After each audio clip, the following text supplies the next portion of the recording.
senior NBA writer of Bleacher Report, joining us here on the program. How are you, Howard? I'm doing great, Rich. Thanks. How are you? Okay. So, I mean, James Harden, the beard, 32 straight games now of 30 points. He could not be more of a bold-faced name in the NBA, calling out an official by name. How does that sit in New York City in league office, do you think, today, Howard? It won't sit well. Not coming from James Harden as the reigning MVP, not coming from Chris Paul as a longtime veteran, decorated All-Star, and, by the way, president of the Players Association. Those are two people with a lot of weight to throw around if they want to. And the fact that Chris Paul revealed that he's had meetings between the league and himself and Scott Foster is interesting on its own. There have been people around the league since Chris Paul has been in this position who have thought that he has used his position as president of the Players Union to his advantage or used it as something to hold over people. I've even heard of him telling referees in the midst of a game, hey, I've got this relationship with Adam Silver. So he's not shy about using whatever authority or weight he believes he has. Now, all that said, I'm not saying he's in the wrong necessarily. I don't know. I don't know what the root of this, supposed beef is between him and Scott Foster, or the fact that he thinks that Scott Foster has a personal issue with him, which James Harden, obviously James Harden's echoing it because he's heard it directly from his teammate Chris Paul. And I assume Chris Webber, if he's invoking that, heard it directly from Chris Paul as well. What the root of that is, I don't know. I think it's dangerous to throw that out there, though, Rich. I think for the player to throw out there that this is not about a particular official or about that official's style, but instead is somehow personal, that kind of poisons the well. And further, James Harden went one step beyond that, not just poisoning the well, basically saying he can't referee our games.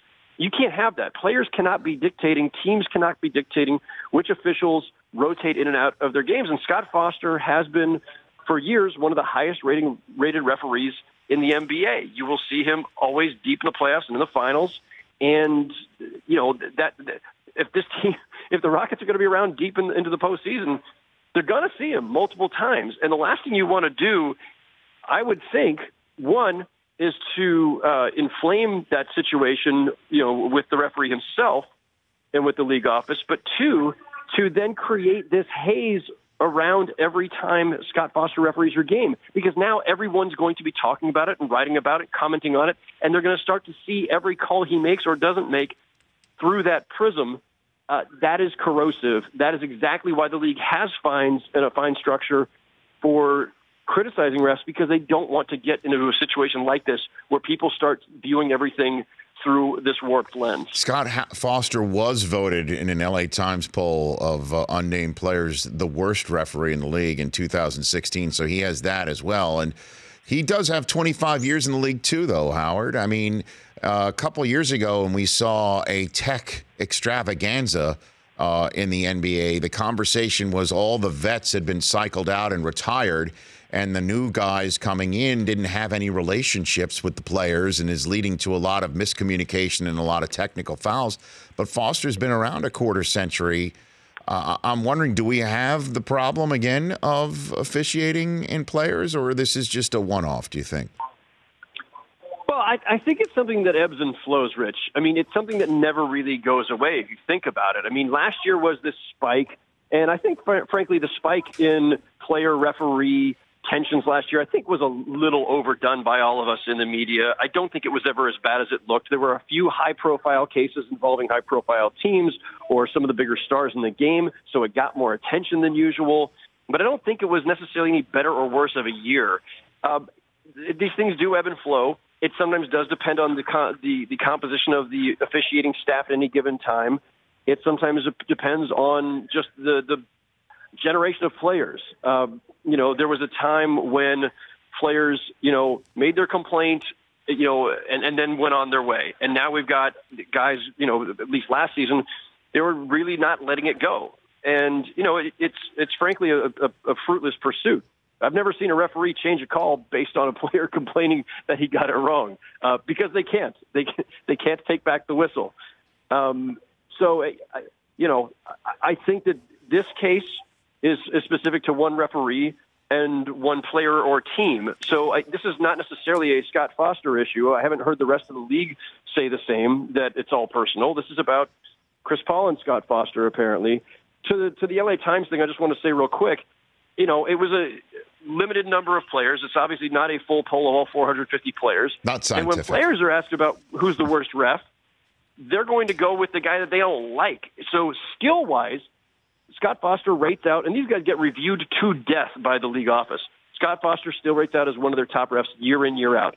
So we know he's one of their best refs no matter what the player poll might have concluded. But those guys are going to vote or going to offer a name based more on whether they like a guy or not, or whether, as Chris Paul and James Harden allude to, whether or not he's willing to engage when you disagree with him. Howard Beck of Bleacher Report here on the Rich Eisen Show. All right, let's turn to the Lakers. I mean, that was a must-have. They couldn't fall 2 games under 500 and have a hope in their remaining games. One would think of getting too deep into the top part of the conference. So they needed it. They had to have it. It was against a team in Houston that is in the playoffs as we speak.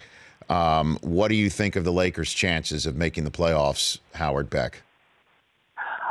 I mean, a little less confident in that now than I would have said, before LeBron went down for the 17-game stretch and they just kind of, cratered without him or certainly drifted at a minimum.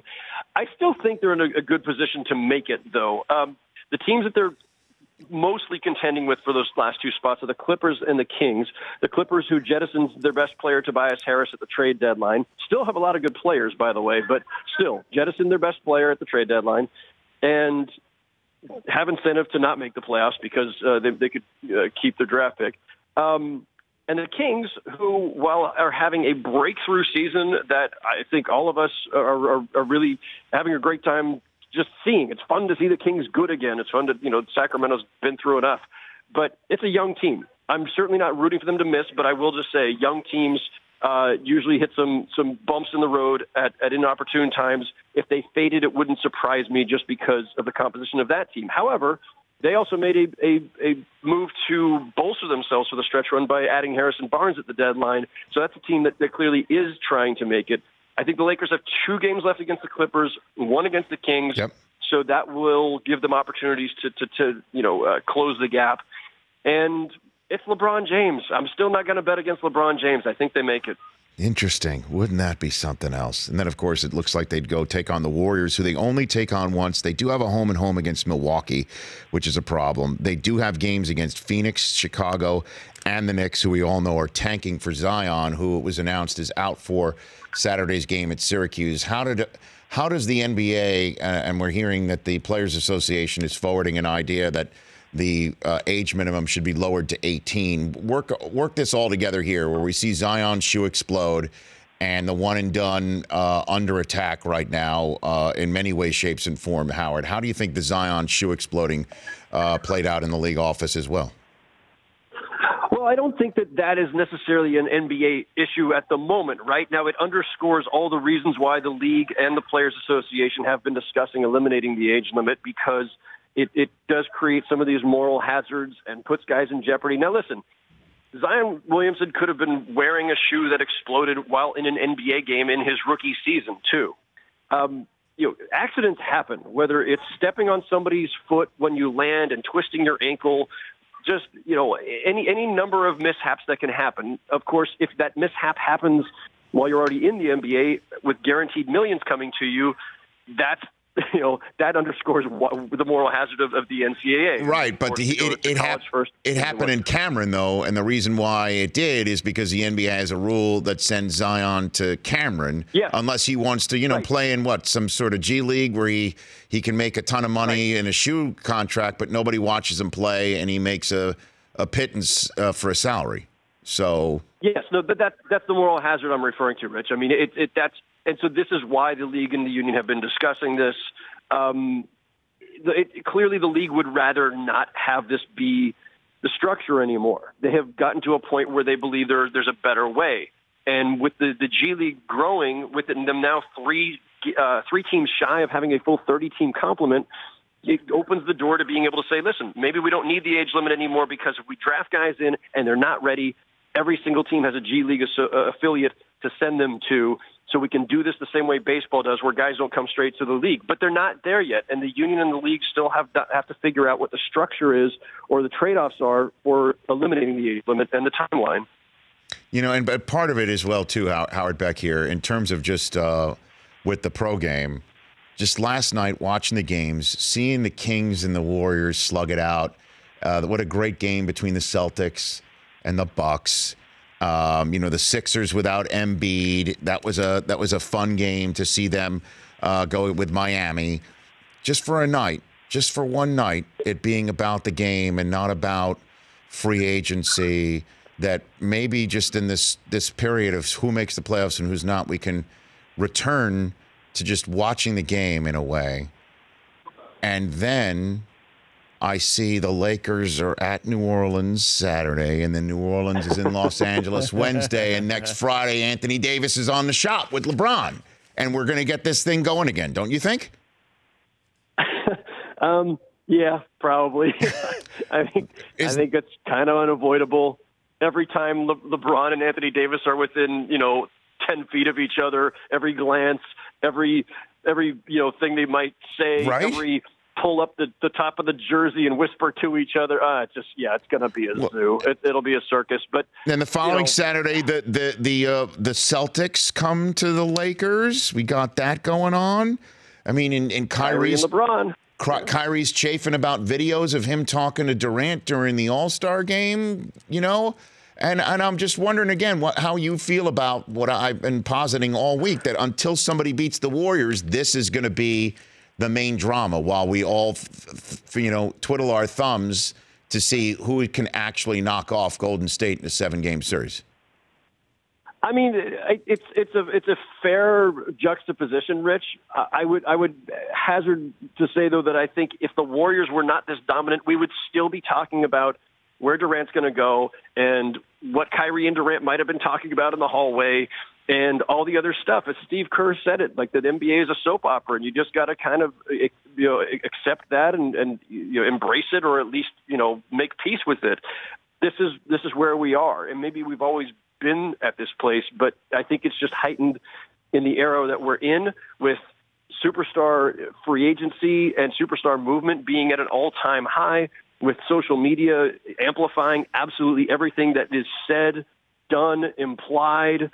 It's just where we are as as sports media, sports fans, the sport itself, and everybody feeds into it, including the players. Durant can chafe, Kyrie can chafe. They feed into this by, in Durant's case, going year to year on his contracts and leaving it open-ended. And in Kyrie's case, having already forced one trade, having been, committal and then non-committal about staying with the Celtics. I mean, we all wouldn't be speculating about what may or may not have been said in a video in a hallway with no audio if it weren't for what these guys have been doing and saying themselves.